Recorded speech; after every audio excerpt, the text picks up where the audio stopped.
Well, good morning again, everyone. So glad you're with us today. My name is Joel Adorman. I have the honor of being the lead pastor here, and whether you are a guest in-house on this Memorial Day weekend or whether you're a guest online, we're just glad that you're with us today. And if you are a guest in-house, we hope you'll stop by the guest center when we're done today. Receive a gift is our way of just saying thanks for being here, putting a name with the face, because to us, you're not just a face in the crowd, you're a person. And when you are ready to tell us who you are, we want to know. I want to start the message today by talking about small actions with big results. Maybe you remember, like me, back in 2020, the El Dorado fire that burned in Southern California. Now, I know we have a wildfire season, but this one stands out because it burned over 20,000 acres. And sadly, one firefighter was actually killed battling this blaze. It was a huge fire. When I was looking at the pictures for this and the maps for this, and I remember, this was just 3 years ago. I remember real time watching this fire grow and grow and grow, and then people from up here were being sent down there to help with it and try to contain it, and it was just, for so long, it was just 0% containment, 0% containment, day after day, and you're wondering, is it ever going to stop? And then in the passage of time, we realized that it actually started with something very, very, very, very, very small. It was a spark from a gender reveal party. It was just a tiny spark, and it created this massive fire. You know, our words are like those little sparks. Tiny, but the repercussions of what our words can do down the line are huge. They can shape what someone is going to think about themselves. It can shape how they feel about their future. We can encourage and discourage with just these tiny, tiny words that are small actions, but with big results down the road. I mean, what if we could come along, though, with those same little words and actually stop it before the little spark became a big inferno? What if we could use our words to actually change the course of someone's life for the better? What if we could actually use our words to make someone's life more like Jesus and to drive them towards Jesus or to pull them towards Jesus instead of the other direction? And I think the issue for a lot of us is we struggle to think, do I really have that kind of ability? I mean, who am I? I mean, when you think about the billions of people on the planet, what is even one voice? I mean, unless you're the president or the king of a nation, come on, our platform is pretty small. Even in social media, it's pretty small. But I'm not talking about that world. I'm talking about the world we live in, that little bitty corner of it, that spot where you and I interact with people and we can maybe help them become more like Jesus. That's the power we're talking about. Living in that, realizing that our world is actually quite small, and what we do with that world is an issue of wisdom. And that's what we're talking about today. And as we conclude this series, we're talking about wisdom for living, walking this thing out, walking out what does it mean to be a person of faith, interacting with people who don't necessarily accept this message. Some do, most don't. And as we've done through this series, we're in two different places in the Proverbs, and the reason we jump like that in this series is because the Proverbs were not written by someone like me who organizes things thematically or by color or something like that. See, the Proverbs are just kind of spoken and written, and to pull it together thematically, you've got to pull a few different things together. That's why we have to jump a little bit to do this. But we're in Proverbs chapter 4, verses 20 through 27, which is page 435 in the Pew Bible in front of you. And then we'll be just for a little bit in Proverbs 12:18, which is page 440. Now, first thing, if you don't own a print Bible of your own, that Pew Bible in front of you is yours if you want to keep it. We will have a team of people who come through and just like magic, poof, they replace them before next Sunday. It's just incredible. It's like elven magic, how they do that. Second, don't worry about keeping up and jotting down notes right now about the page numbers and all. It's going to be in the corner of the screen when we get there. And the scripture is also going to be on the screen too. But listen, we do that for convenience, but I really want you to look it up for yourself. It's not a sword drill to see how fast you can pull up a Bible verse. But I really want you to see this. I want you to see what the Lord has for you and just to realize that this is in there and that He has written this so that we can know how to live lives that are wise and how we can live our lives well in front of a world that, well, they're watching us. And they're evaluating Jesus based on our actions. So the stakes are high. We read in Proverbs chapter 4, verses 20 through 23, My son, pay attention to what I say. Turn your ear to my words. Do not let them out of your sight. Keep them within your heart, for they are life to those who find them and health to one's whole body. Above all else, guard your heart, for everything you do flows from it. Now let's notice first, wisdom is a holy and holy blessing. And we wonder why the English language is so hard. But, we talked about biblical wisdom. We've given this definition every single week. Biblical wisdom is applying intelligence morally and ethically. Okay, so we're talking about applying intelligence morally and ethically is holy and holy blessing. Blessing, we mentioned last week, is a profound, deep sense of happiness because we are divinely favored by the Lord. That doesn't make a nice short sentence, but that's what it means. King Solomon begins by saying, pay attention. I don't know how old young Rehoboam was when the king sat there and looked at the young prince and was trying to teach him this. But here's the thing, in Hebrew, the original language this was written in, King Solomon isn't just saying, hey, Rehoboam, look at me. He's actually expecting compliance with what he's saying. He's saying, I'm trying to imprint this on your heart because King Solomon wanted his successor to be a good king. He wanted him to be a king that would rule in wisdom and rule with holiness and, yes, would be whole at the same time. Now, for us, it's the same thing. We get this to peek in on this conversation between father and son as the Lord has given this to us, reminding us that applying intelligence morally and ethically is holy, meaning these are the words of God, not just the words of Solomon. Solomon's wisdom came from the Lord. Scripture was given entirely by the Lord through these human authors. These are the words of God to us, not just Rehoboam, his son, but to us as well, and that is a blessing. And see, we're so used to Western culture where we have the Bible, and we just take it for granted if we're really honest. I mean, we can Google a Bible verse. If you get kind of 2 or 3 words of a Bible verse and throw it up in Google, you're probably going to come out with the right verse. We take that for granted. We know what God has told us to do. Now, complying with it is a different story, but we know how to look it up. But in the time of King Solomon, in the time of the Old Testament, these gods of the other nations, they didn't tell anybody how to live. These nations, these people had to figure out what their so-called gods wanted. And so they'd cut themselves. Did that appease their God? No. They'd sacrifice their children. Did that appease their God? Well, of course, their God didn't exist, so there was no one to answer them. But here comes the Lord, and he says, I'm real. I'm going to show you how to actually live. Here's how you live. That's a blessing. We take it for granted because it's been handed down to us, and we've inherited this. But that was unique. And it's still unique that the Lord tells us that, but also it's a holy, W-H-O-L-L-Y, blessing because the proverb speaks to all of life. It speaks to how do we raise our kids? How do you be a kid? It speaks to how do you learn? How do you grow up? How do you interact with other people? How do you manage your finances? How do you live? How do you grow old? How do you die? It's all covered in the Proverbs.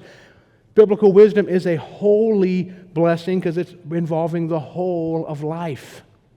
Now, Solomon goes on. In verses 24 through 27, he says, telling his son here, keep your mouth free of perversity. Keep corrupt talk far from your lips. Let your eyes look straight ahead. Fix your gaze directly before you. Give careful thought to the paths for your feet, and be steadfast in all your ways. Do not turn to the right or the left. Keep your foot from evil. I think what we fail to understand sometimes is that wisdom isn't just for us. Now, in the context here, King Solomon is speaking to the eventual king. He would rule over God's people. The stakes were high, no question. That one's easy to see. But even in our lives, wisdom isn't just meant for us. It has an impact on other people. Look again at verse 24. He says, keep your mouth free from perversity. Keep corrupt talk far from your lips. Now, why would that matter? I mean, I'm a pragmatist. Why would that matter? You see, it's because people can't follow someone who doesn't have integrity. People can't follow someone whose words are deceptive. I mean, you don't have to be some political expert to realize that the public opinion on Congress is lower than any public office as a whole. We don't trust Congress. As a nation, we don't trust our Congress. Why? Because we have perceived their words to be deceptive. We have perceived a distrust in how they speak to us. I'm just telling you what the stats say. Whether you believe that or not is your business. But that's my point. When we don't trust people, we can't follow them. Therefore, how we live, what comes off of our tongues, how we engage with people, that is a reflection on us. And it's a reflection on them. Because the idea here, too, is that deceptive doesn't just mean I'm lying to you. Let me say it another way. You know, there's the kind of lie where I just literally look at you and say, the sky is red. It's not blue, the sky is red. You know, we call those like bold-faced lies. I'm looking right at you and just lying through my teeth. And then there's those lies where I allow you to believe something that I know isn't true. I allow you to believe the sky is red when I really know it's blue. You say, oh, the sky is red. Well, okay. I know it's not. I know it's not red. I allow you to believe. That's also a lie. That's also deception. Because I know something and I'm withholding that wisdom from you. That's a silly example, but that's the idea. Imagine if that was a relationship. Imagine if that was a financial decision. Imagine if that was a decision that would affect your family and I withheld information. Wisdom is not just for us. That's my point. So what we put inside of us is what's going to come out of us, whether it's the deception where I'm just literally just bold-faced lying to you, or I am allowing you to believe what I know is a lie. You know, that happens with people too. Sometimes they get in these situations in the legal system where they say that famous line, I do not recall. Sometimes it's true, I'm sure. You asked me what I did 2 weeks ago, I'd be like, I really can't recall. I don't know. But I wonder sometimes, how many times do they can't recall and how many times are they just basically going, I choose to not tell you. I don't know. But again, there's a part of us that goes, can you really not tell me what you had for dinner last night? You really don't know? Like, again, I'm trying to make light of this so we understand that it has repercussions on other people. Wisdom spills over into other people, or our lack of wisdom can spill over into other people. Now, and going on in Proverbs 12, verse 18, it tells us the words of the reckless pierce like swords, but the tongue of the wise brings healing. Now, there's actually this rather complex linguistic thing, it's a technical term, thing, going on there in Proverbs 12, 18. This first phrase could be translated 2 different ways, and it still works in Hebrew. Hebrew is a little fluid sometimes compared to English. Okay, English, we have subjects, we have verbs, it's really easy. Hebrew, it's a little more flexible sometimes. This is one of those phrases. You can either write what we just read, that the words of the reckless pierce like swords, or you could say that reckless words pierce like swords. Now, the idea, though, is the same actually in Hebrew. In the Hebrew mindset, the idea was that whatever was in your heart was going to come out of your mouth. So a person who used reckless words were themselves reckless. That's why they spoke that way. So if you were reckless, you gave reckless advice. If you were cautious and wise, you gave cautious, wise advice. That's their mindset. So they didn't bother with all the extra nouns and pronouns that we would use because they simply said, okay, whatever's in your heart is going to come out of your mouth. And wisdom is often revealed in our words. Very oftentimes you want to figure out what someone thinks, just listen to them. They'll tell you eventually.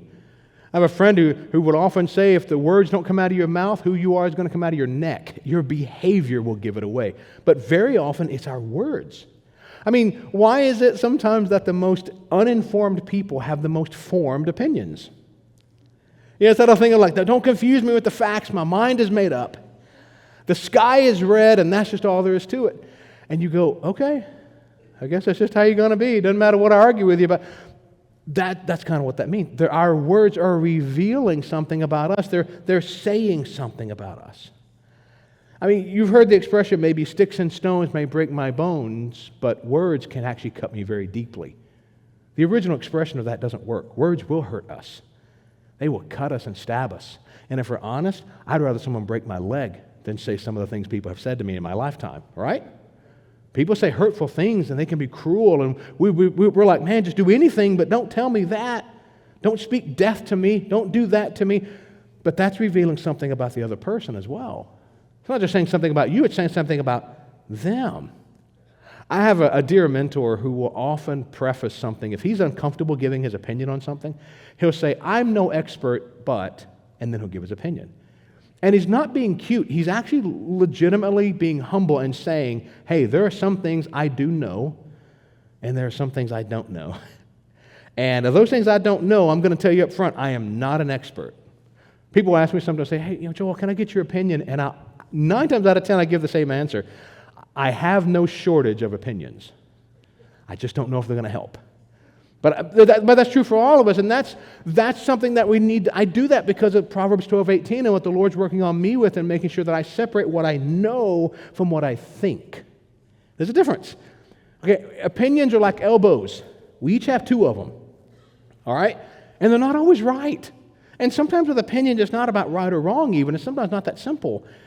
Because you're not arguing facts. You're not arguing the sky is blue or the sky is red. You're talking about nuance and subtlety. That's wisdom. That's where life is lived. Life is lived in between these fixed points.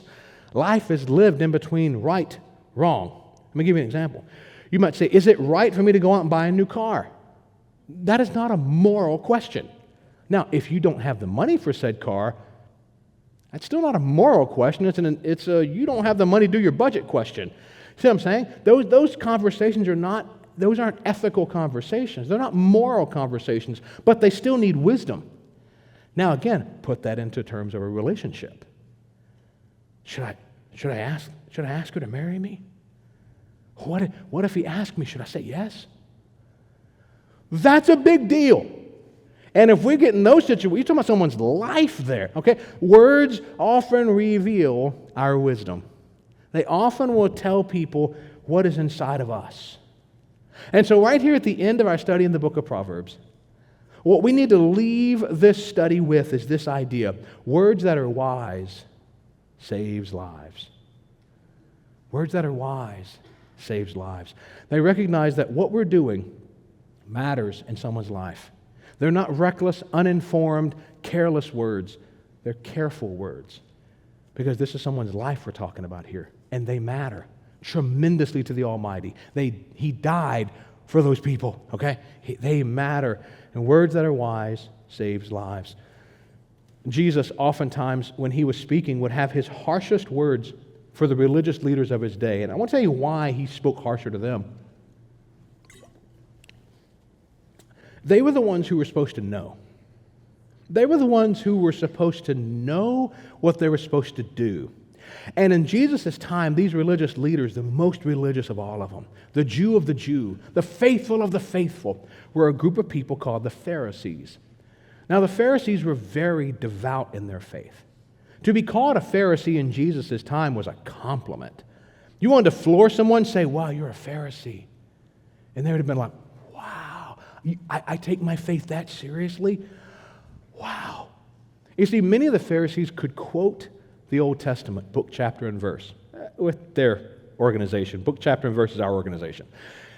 Many of them could even quote the entire first 5 books of the Bible from memory without any hesitation. They were the cream of the crop. They were the goal that everybody wanted to be, and Jesus was harsh with them because their heads were crammed and their hearts were empty. And here's one time he said, I had a conversation with him, and he said this in Matthew 12, 33 through 37. Make a tree good, and its fruit will be good. Or make a tree bad, and its fruit will be bad.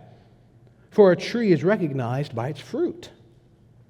You brood of vipers, how can you who are evil say anything good? For the mouth speaks what the heart is full of. A good man brings good things out of the good stored up in him, and an evil man brings evil things out of the evil stored up in him.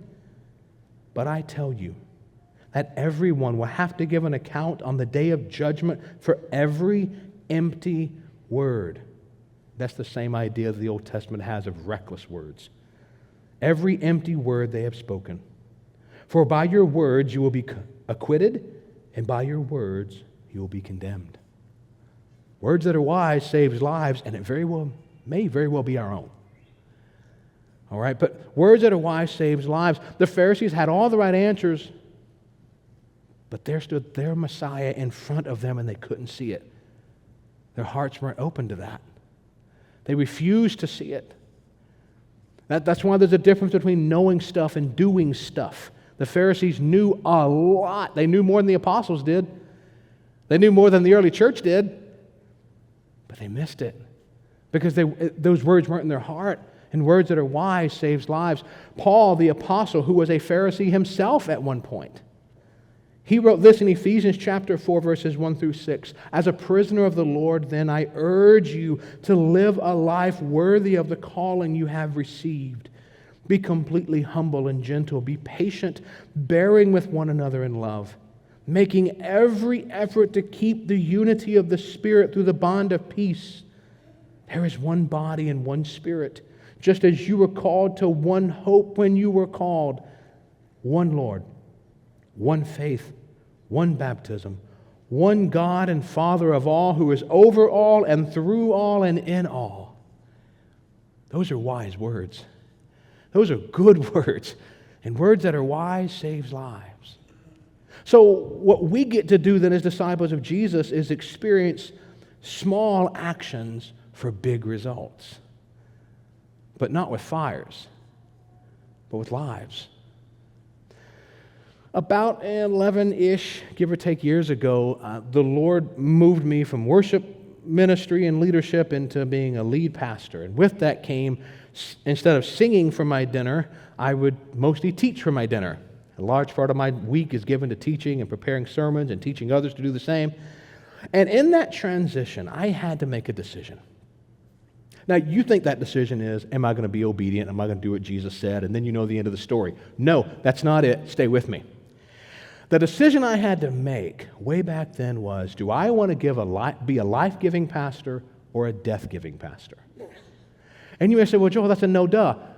Not really. You see, a life-giving pastor and a death-giving pastor theologically agree. They would agree on everything. They're both Orthodox, they're both Christian, they're both disciples of Jesus, they both believe the same Bible, they both believe in the same Lord, the same one hope, one faith, one baptism. They believe all that. The difference is when you walk out of a congregational service of a death-giving pastor, you're going to walk out going, man, I am such a rotten sinner. But when you walk out of a service of a life-giving pastor, you're going to walk out going, yeah, but Jesus is one great Savior. Now, the difference isn't theology. Both pastors agree, without Jesus, we're going to hell. And that's a real place. And it's eternal. And Jesus died so we don't have to go there. Both agree with that. The difference is how we say it. One is going to talk to you about the joy of Jesus, and he's going to look miserable doing it. And he's probably going to point at you a lot and be really angry talking about the joy of the Lord. And the other one is going to be accused of being way too excited about this Jesus stuff. And to the depths of my soul, I hope you know which choice I made. Because we're faced with that same choice every single day. Do I want to give life or do I want to give death? Same belief, different words sometimes. Maybe it's the same words, but it's what's in our heart. Because Jesus said what's in your heart is going to come out. That the mouth speaks what the heart is full of. Whatever overflows from in here, that's what comes out of your mouth. So I want to invite you to take a little journey on your social media interactions. I'm not saying everything we post is good. I'm not saying everything we post is bad. I'm saying I don't know what you're living, okay? I don't know your story. But review that and ask yourself, are those small actions having big results for Jesus? Are they bringing life or are they bringing death? Half the time when we argue, it doesn't matter at all. These people don't know us. We're not going to change their mind. They could be absolutely dead wrong, and it's not going to make one hill of beans difference. But maybe there's a time you do need to say something, because the Scriptures say there is a time for war and there is a time for peace. Okay? Maybe there's a time you do say, no, I have to address this. Okay. I'm just inviting you to review that, because words that are wise saves lives. Okay, maybe that's maybe that's that thing where you feel like if I don't say something, I'm now withholding something from someone else, allowing them to believe a lie. That's probably going to be somebody you know. Okay, I'm just saying, you and the Holy Spirit review that. Also, use your words for life. Use your words for life, I beg you. And we've given these 3 little subpoints before. That's why they're tiny. We've said them a lot this year. It's kind of been our theme. But just real quickly, ways you can use your words for life. When it comes to an individual, praise publicly and criticize privately. Now, when I say criticize privately, I don't mean you tell everybody individually about that person. I mean you tell that person whatever your critique is, privately. But publicly, praise them publicly. That's how you do that. That's life-giving. See, it's not that we don't say anything negative. Because, again, sometimes you have to. If they're wrong, they're wrong. If they say the sky is red and they're telling everybody the sky is red and you don't, then you're the one who's wrong now. Okay? You do have to do that. But you don't have to call them out necessarily, publicly. Criticize privately. The second one, boy, I tell you, a lot of church squabbles across the U.S. would be solved if we just did the second one. Give the same grace to others you want for yourself. Jesus said that one too. He just said it as do to others as you would have them do to you. If I make a mistake, whether intentional or accidental, I want people to receive my confession and to forgive me and to be okay, and I want the relationship to go forward. I want that when I mess up. If I want that for me, I need to give the same grace to other people and give that to them too when they mess up and they do something that really inconvenienced me and they come to me saying, I'm so sorry. I don't get to go, because I don't want that. I need to give the same grace I need to receive. Okay? I can now use my words for life. I'm not going to gloss over. I'm not going to say, hey, it's okay, because that's a lie. It wasn't okay. I can say, thank you for coming to me. Wow. Of course I forgive you. You're my brother. You're my sister in faith. Of course I do. Man, bring it in, you hug, whatever. But you just, you show that grace. Last one, this is really true for marriages, but also any deep relationship, friendship, parental things. Don't unload your emotional baggage on someone else. I'm not saying don't talk to people. I'm saying there's a difference between talking with someone and getting their counsel and then using them as an emotional toilet, that you just dump all your negative emotions and then you walk away all happy, while they have to now process all this with their own junk too and go, oh man. Oh, they're like Columbo sitting in the corner, for those over 40, Columbo in the corner going, what am I going to do? They're just destroying their lives. And you're like that meme of Leonardo DiCaprio walking out of something. You're just all happy. Okay, don't do that. Don't unload your emotional baggage on someone else. It's different to go in there and say, I need your advice. I don't know what to do. Then just kind of, blah. Don't do that. Use your words for life even when things go wrong. It still counts, okay? It still counts. One thing that I'm so excited about today being Pentecost Sunday is that tonight we get to really do this.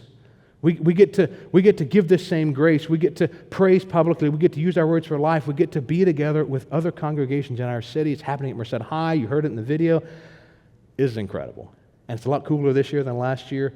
But I love this because this is exactly what Paul was talking about. One Lord, one faith, one baptism. I mean, we're going to spend eternity together in heaven with our brothers and sisters. Whether they're in our congregation or whether they're at Gateway or YC or Life Place or anywhere, any other place that accepts Jesus. I mean, we're going to spend eternity with those people. This is practice. This is a dress rehearsal for heaven. So, I mean, even as we're interacting individually with other Christians, this still counts. It counts with the world too because they're watching, but it all counts. Lastly, I want to encourage you to keep reading a chapter of Proverbs every day. Some of us took on this challenge at the beginning of this series, and now's the kind of time you go, okay, I did it for 7 weeks. Whew, I'm done now. No, keep going. Keep going. There are 31 chapters of Proverbs. There's 31 days in the longest month. It will always work. One chapter every day. It will take you, most people, it takes them probably maybe 6 or 7 minutes, depending on your reading speed, maybe less. Some of them are a little denser than others, and it slows you down a little bit, but okay, maybe 7 minutes. I mean, come on. But it will really change your life. It'll change your outlook. It'll give you something short and easily memorable that you can take and now use in regular life. Because remember where we started, that the Proverbs are holy blessing. They are the whole of life, and they will cover that in there. So I really want to encourage you to do that because our words are very potent. They have the ability to give life, and they have the ability to give death. Now what we do with that is an issue of wisdom. Words that are wise saves lives. And this is the Lord's wisdom for living. And these are the ways of the wise.